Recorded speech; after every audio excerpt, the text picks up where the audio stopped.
flying trapeze artist. Betty Gator is from California. She is truly flying high. The 85-year-old has just been certified by the Guinness Book of World Records as the oldest trapeze artist in the world. She's 85.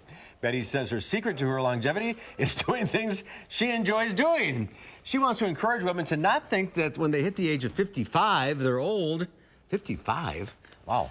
Betty only began trapeze classes at the age of 78, but it looks as though she spent a lifetime swinging through the air upside down. That is remarkable. Started at 78. Wow. Good for Betty. That's our time for now. Thanks for watching. You're off tomorrow? I am, yes. Have a good weekend. Thank you very much. We'll see you back here. News 3 at 5 starts right now. Right now at 5, police are looking for a suspect after a shooting on Madison's west side. We will have the very latest. Plus, flooding continues to affect communities along the Baraboo River. We'll have a look at the damage.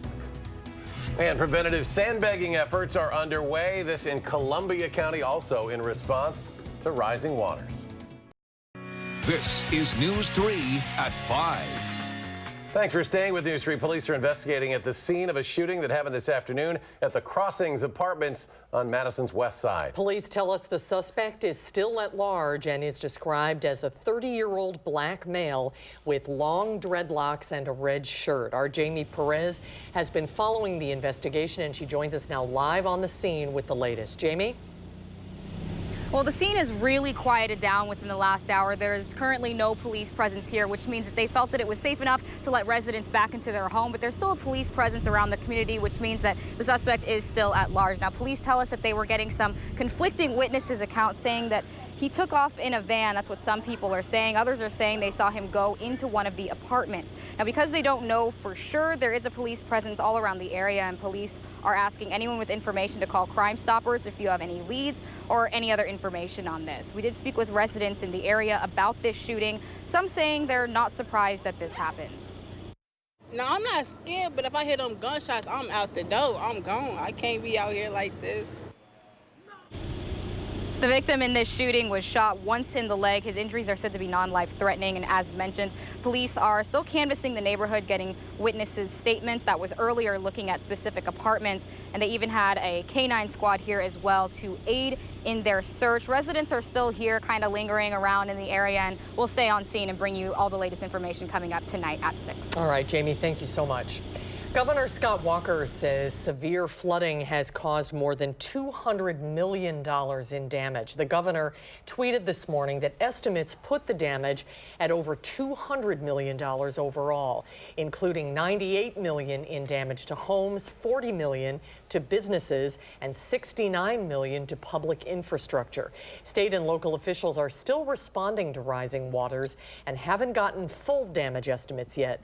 Federal Emergency Management Agency survey teams are planning to spend at least a week in Wisconsin assessing the damage, and that data will be used to make a request for federal disaster assistance. Communities throughout Sauk County are devastated tonight as water from the Baraboo River continues to flood their villages and their towns.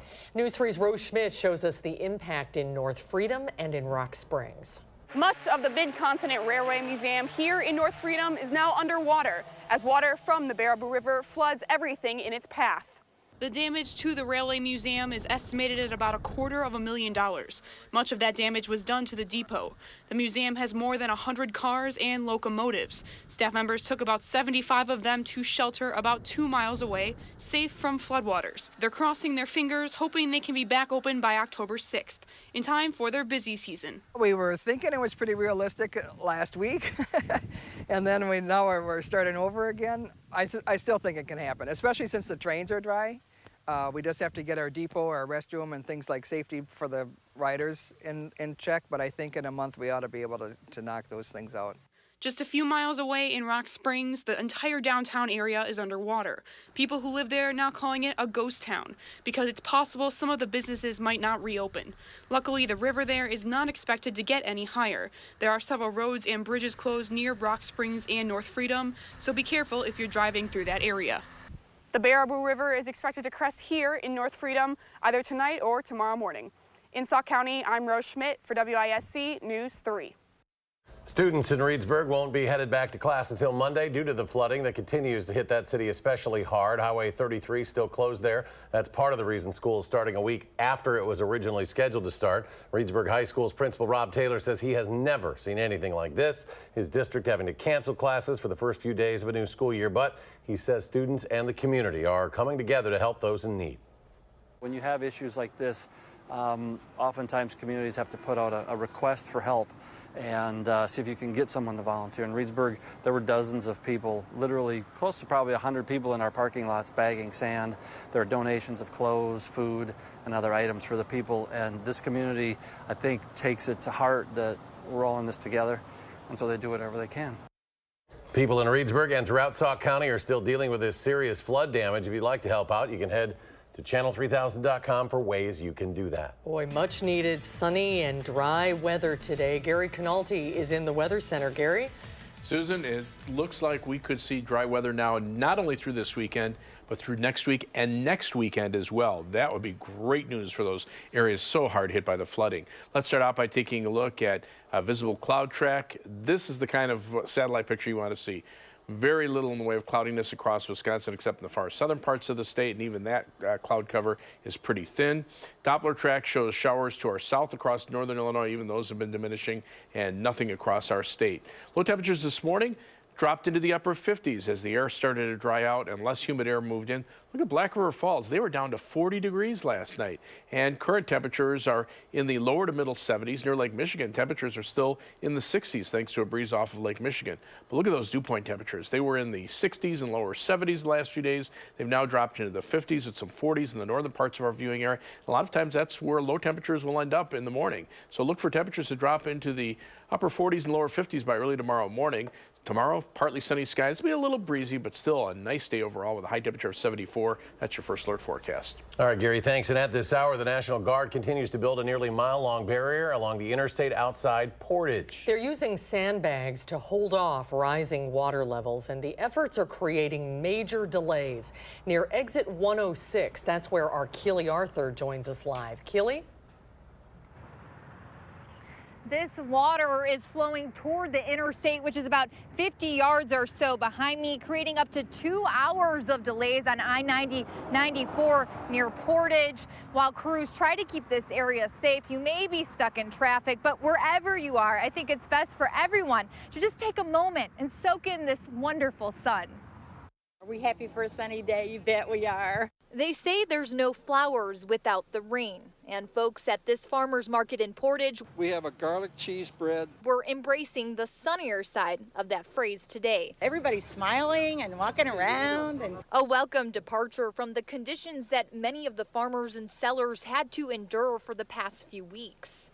Even to get to this bakery now, I have to drive an extra about 10, 12 miles just to get in there and get it out of there and get here. We got a couple of puddles, flowers and vegetables tipped over.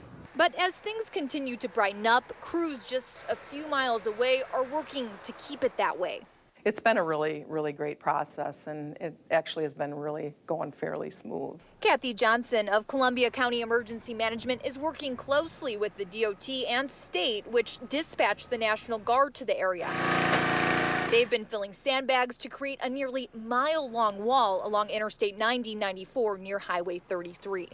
It's area that's what it's for, is to catch water, and fortunately or unfortunately, we have interstates running through it. When all is said and done, 50,000 sandbags will be dedicated to this project alone, with officials hoping the worst outcome is heavy traffic. There's probably going to be, backups of traffic because of that, but that's our plan right now. So while everyone is doing their part to help, and I really think in the coming weeks that we really need to buy our local produce. And maybe the sun will cooperate too.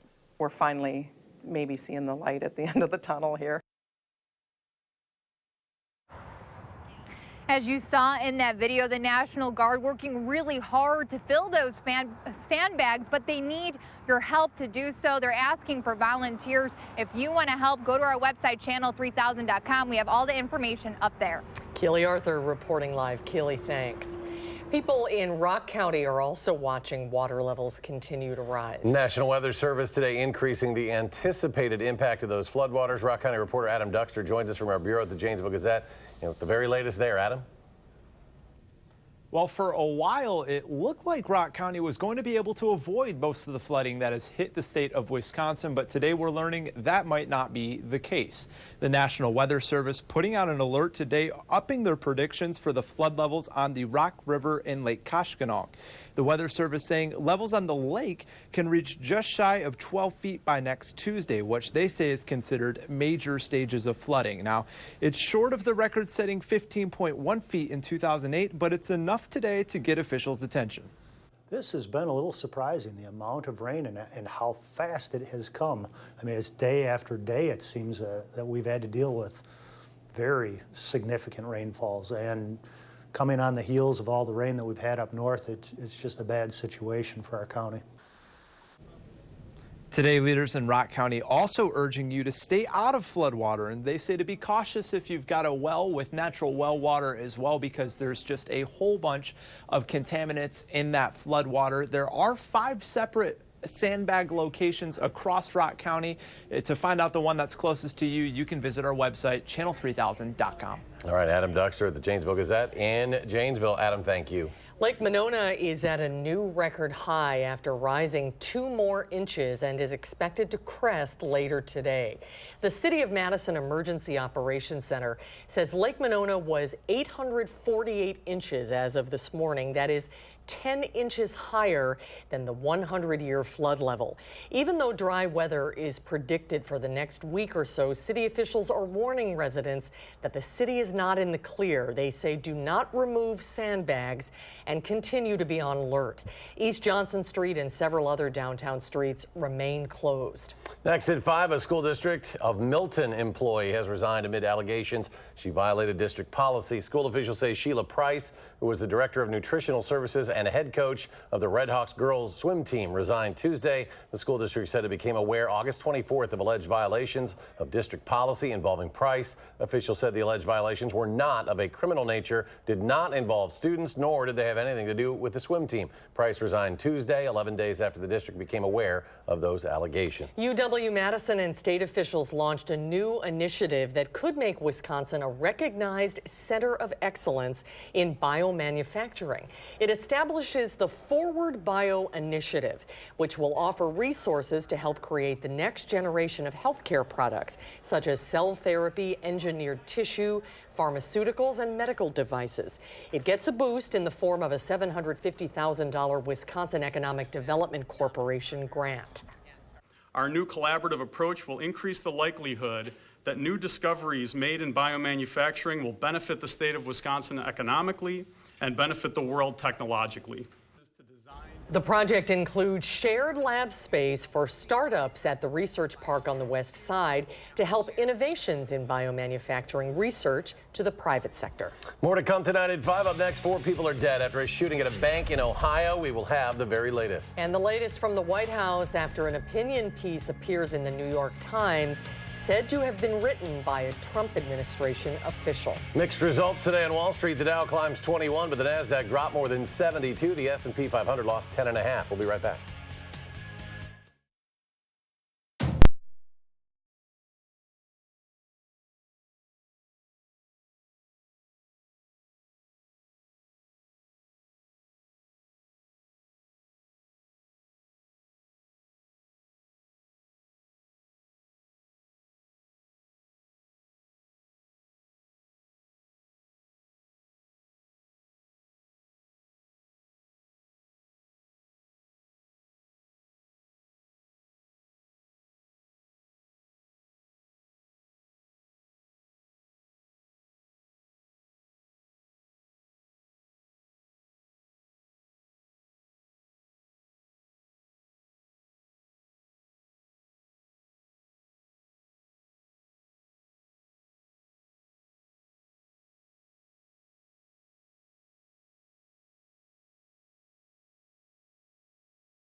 An investigation is underway in Ohio after a gunman opened fire at a bank in downtown Cincinnati, shooting 5 people and killing 3. The police chief said the shooter opened fire early this morning at the loading dock of the Fifth Third Bank building. Police say the gunman then entered the bank's lobby where he exchanged gunfire with police. The shooter then died, but it is unclear if the gunman shot himself or was shot by officers. I believe there is some security camera. We are trying to secure that video, as well as there will be body cams from the officers that has to be processed. So there's much work to be done.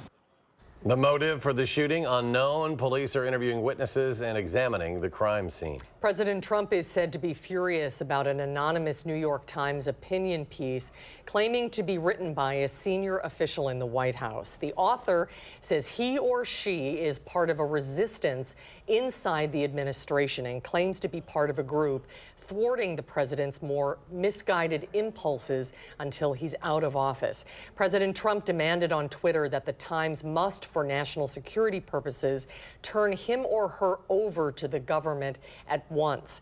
Secretary of State Mike Pompeo blamed the media. I find the media's efforts in this regard to undermine this administration incredibly disturbing.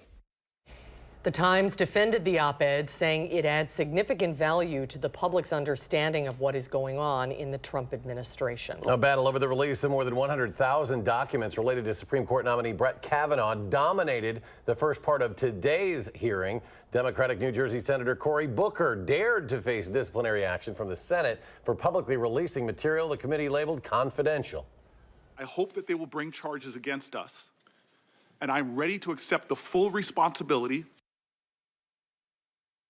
Republicans are working to get a full Senate vote on Kavanaugh's nomination by the end of the month so he can be seated for the start of the Supreme Court's next term. Let's head out to the weather patio where it is refreshing this afternoon. Gary? The humidity is down, the sun is shining, got a little bit of a breeze, and that we need about 10 days more of this kind of weather, and we may actually get it. How about that? But the rainfall amounts over the last 3 weeks or so have just been incredible. Take a look at some of these numbers, and these are unofficial totals. We're still trying to compile some of them, waiting for all the official numbers to come from the National Weather Service. But these are some of the major reporting stations where we feel a little more confident in the actual numbers. But this is just over the last 3 weeks, over a foot in Fond du Lac, almost a foot in Wisconsin Dells, here in Madison, over 11 inches, La Crosse, over 9 inches, 8 1/3 in Mineral Point, in Milwaukee, almost at 8 inches. I mean, you think about it, for the entire year, we normally get about 35 to 36 inches of precipitation through southern Wisconsin. So these numbers are a big percentage of what falls over a year, and it fell in about 3 weeks. Now, visible cloud track, you can see Wisconsin pretty much in the clear right now, just some mid and high level clouds, mainly over the far southern parts of the state, even overhead here, just a few cirrus clouds in the backyard. Doppler track, dry across the state, a few showers to our south. Those will stay away, and we'll continue to see that dry weather, along with temperatures that will be very comfortable, close to normal for the next few days. The average high temperature goes from 75 to 73 over the next week. We'll look for temperatures in the lower to middle 70s and then climbing into the lower 80s by the end of next week. Now, take a look at the 6 to 10 day precipitation outlook. Still calling for below normal precipitation through our part of the Midwest. The highest probabilities down toward Oklahoma and Texas, and even the 8 to 14 day precipitation outlook calling for near or below normal precipitation. Temperatures, though, a big signal for above normal temperatures beginning later this week or later next week and through much of the following week. You can see the high probabilities, about 70 to 80% chances of above normal temperatures, and not only the 6 to 10 but the 8 to 14 day temperature outlook, which takes us through September 20th. Live view from the Queen Bee Radio Skycam in Platteville. There's cirrus clouds there. They're a little closer to the state line. The WISC Skycam looking out toward the west shows a few cirrus clouds, otherwise mostly sunny skies. Edgewater Skycam, mostly sunny as well. The sun reflecting off the southern end of a very high Lake Mendota. Almanac for today, high temperature 73, the low 58, so that averages out to about an average day here. Right now we're at 71 with a northeasterly wind at 13 miles per hour. Biggest number of importance, that 54-degree dew point. We were in the upper 60s and lower 70s. The air has dried out significantly. Temperatures right now in the 70s away from Lake Michigan, lower 70s elsewhere, but you can see those dew point temperatures in the 50s and 40s. Means a cool night, but generally quiet weather. To our south, those showers and thunderstorms continuing to move south and joining with the remnants of Tropical Storm Gordon. Meantime, out in the Atlantic Ocean, there's Hurricane Florence. Some of the latest computer models bring it very close to the east coast of the United States, somewhere between the Carolinas and New York toward the middle of next week. And that would just cause that high pressure system that's located over Wisconsin to expand and keep our weather dry. So indirectly, because of Florence, we might see dry weather continuing into all of next week and the following weekend. 50 for the overnight low temperature with mostly clear skies, so a little cooler for tomorrow. Partly sunny, breezy, high temperature at 74. On future track, you can see that northeasterly wind flow keeping showers down to our south. Low temperatures around 50 overnight. High temperatures tomorrow, mid-70s.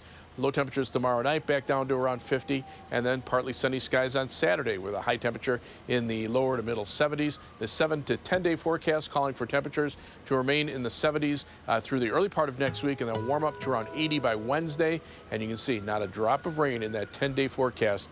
Just exactly what we need. Now, as we take a look at first alert traffic, there are some delays on the Beltline. This is the live view from the DOT camera at I-90-94 and Wisconsin 33. You can see that flooding very close to the interstate and those sandbags there. But on the Beltline right now, delays in the eastbound direction beginning around John Nolan Drive, heading back to just west of Verona Road. Westbound delays from Todd Drive back to near John Nolan Drive. 20-minute trip on the eastbound Beltline.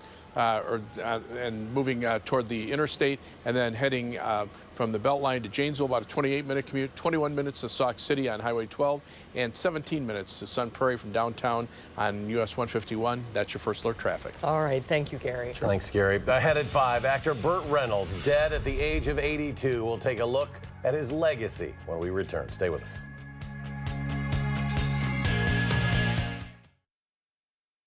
News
Welcome back. Burt Reynolds, one of Hollywood's biggest movie stars, who then went on to have an award-winning career in television, passed away this morning at age 82. Meg Oliver looks back at his career.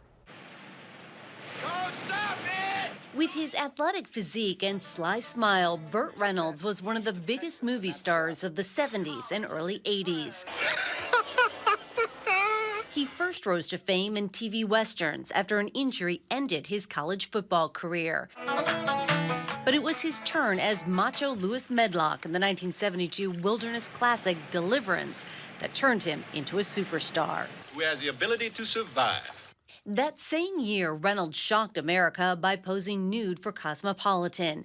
He later said he thought the photo cost him and his Deliverance co-stars Oscar recognition.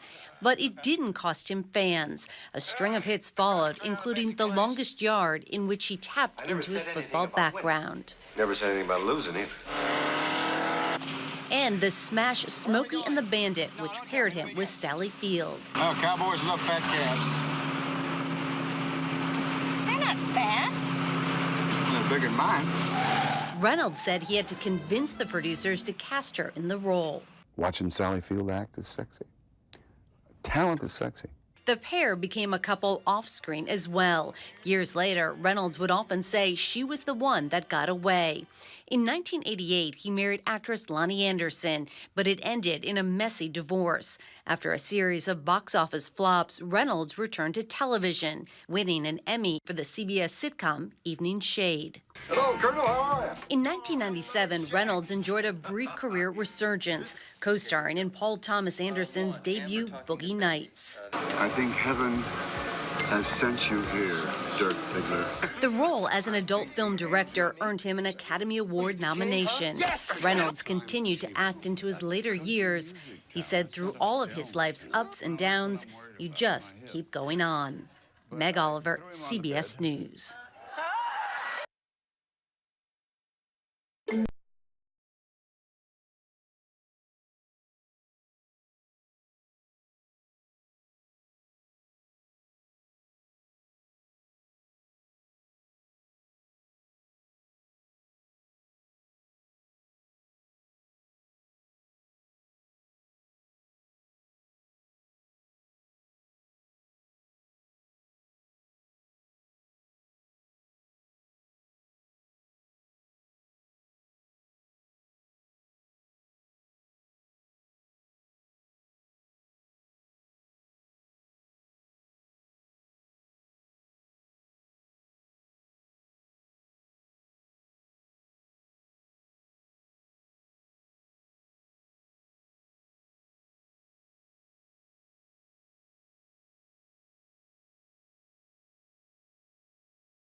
Finally, a British veteran in his 90s is breaking his own record. Ray Woolley just turned 95. He is the world's oldest scuba diver. He already holds the record as the oldest active male scuba diver. On Saturday, he dove for 44 minutes at a depth of 40.6 meters, beating his previous record of 41 minutes and 38.1 meters when he was 94. Woolley has been diving for 58 years. Look at them all watching him. Oh, that's great. Nice. That's great. A great celebration there. Final check with Gary. Hey, take a look at this extended forecast. Not a drop of rain, not only for the next 7 days, but the next 10 days. And those temperatures between about 75 and 85. Just what we need. Yeah, Absolutely. Perfect. All right, we'll have another update in 30 minutes for News 3 at 6. The CBS Evening News is next. Stand by.